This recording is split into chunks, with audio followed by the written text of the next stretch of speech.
कुपटी येथे बौद्ध विहारात विठ्ठोबाबांची मूर्ती बसवल्यामुळे तणाव. संबंधितावर कठोर कारवाई करा. भीम टायगर सेना आक्रमक. श्री क्षेत्र माहूर प्रतिनिधी मनोज जाधव. माहूर तालुक्यातील मौजे कुपटी येथे समाजातील एका व्यक्तीने समाजाकडून लोकवर्गणी करून बौद्ध विहाराचे बांधकाम आपल्या शेतामध्ये केले. विहारामध्ये गौतम बुद्धांची मूर्ती न बसवता विठ्ठोबाबाची मूर्ती बसवल्यामुळे समाजामध्ये असंतोष निर्माण होऊन फुलसावंगी येथील सामाजिक कार्यकर्ते सिद्धार्थ रणवीर यांनी माहूर पोलिसात तक्रार करून भीम टायगर सेनेचे राष्ट्रीय अध्यक्ष दादासाहेब शेळके व भीमराज सेनेचे राष्ट्रीय अध्यक्ष यांची ही बाब लक्षात आणून दिली असता दादासाहेब शेळके यांच्या नेतृत्वामध्ये शेकडो भीमसैनिकांचा ताफा संबंधित ठिकाणी पोहोचून पाहणी करण्याकरिता गेले असता पोलीस प्रशासनाने विहाराकडे जाण्यापासून रोखून धरल्यामुळे काही काळ तणावाचे वातावरण निर्माण झाले होते. परंतु दादासाहेब शेळके यांनी भीमसैनिकांना कायदा न मोडण्याचे आवाहन केले व DYSP किरण बोंडवे साहेब व माहूर पोलीस स्टेशनचे पोलीस निरीक्षक देवीदास चोपडे, API शरद घोडके यांच्यासोबत सविस्तर चर्चेनंतर पोलिसांनी बौद्ध विहारातील विठ्ठोबाबांची मूर्ती काढण्याचे आश्वासन दिल्यामुळे संबंधितावर कठोर कारवाई करणार असल्याचे आश्वासन दिल्यामुळे आंदोलन तात्पुरते स्थगित करण्यात आल्याचे दादासाहेब शेळके यांनी सांगितले. यावेळी भीम टायगर सेनेचे तालुका अध्यक्ष प्रवीण बर्डे, संपर्क प्रमुख समाधान कांबळे, मार्गदर्शक शेर रफिक गाईड, सामाजिक कार्यकर्ते सिद्धार्थ तामगाडगे, सामाजिक कार्यकर्ते आकाश कांबळे, धमानंद कावडे, सिद्धार्थ रणवीर, गजानन मोरे व शेकडो कार्यकर्ते उपस्थित होते. विहारातील विठ्ठोबाबांची मूर्ती काढून कारवाई न केल्यास यापुढे मोठे जन आंदोलन करणार असल्याचे दादासाहेब शेळके यांनी सांगितले. काय विचारणार सांगा. नाही तुम्हीच बोला. एक मिनिट थांबा. जय भीम, जय संविधान. मी दादासाहेब शेळके, राष्ट्रीय अध्यक्ष भीम टायगर सेना.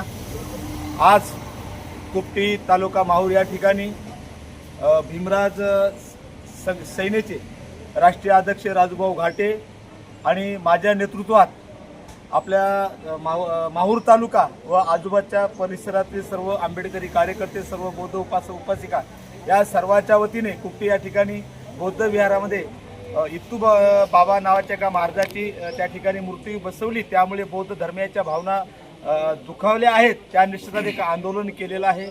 त्यानुसार या ठिकाणी रितसर अर्ज दिलेला आहे. ती मूर्ती काढण्यात यावी आणि विहाराचं पावित्र्य राखण्यात यावं. त्या ठिकाणी काही इतर ज्या चमत्कार, जादूटोणा आदी गोष्टी घडत आहेत त्या थांबविण्यात याव्या आणि त्याची चौकशी करावी. बांधकाम करताना परवाना काढला का, पैसे मागताना त्याची रितसर संबंधित विभागाकडून परवाना घेतला का, या संदर्भात या ठिकाणी आम्ही सर्वांनी रितसर अर्ज दिलेला आहे. संबंधित पोलीस निरीक्षक साहेब यांनी आम्हाला तात्काळ कारवाई करू असे 2-4 दिवस असा वेळ मागितलेला आहे.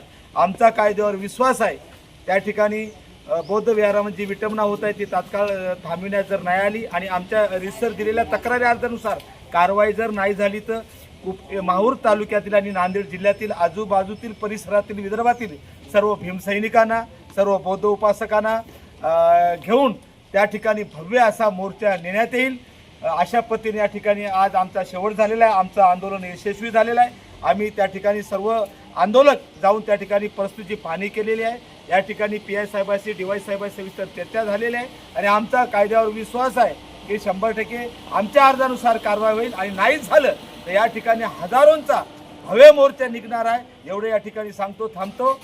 जय भीम, जय संविधान.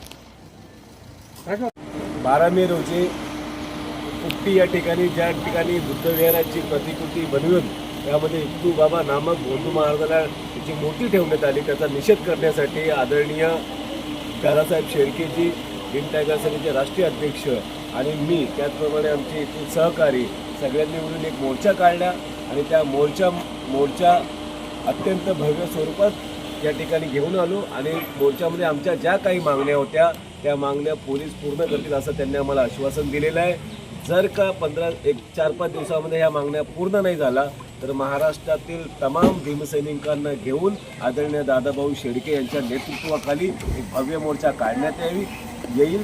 म्हणून मी प्रशासनाला सांगतो की आमच्या अस्मितावर घाला आणण्याचं काम करू नका. आपण ज्या मागण्या रितसर अर्ज केलेल्या आहेत त्यावर आपण रितसर कारवाई करावी आणि त्या ठिकाणी जो खोतांडगिरी, जे महिलांचं शोषण, तिथं आर्थिक फसवणूक होते त्याच्यावर कडक कायद्यानुसार कारवाई करावी. अन्यथा मग भीम सैनिक भीम टोळ्या दिल्याशिवाय राहणार नाही. जय भीम, नमो बुद्धाय.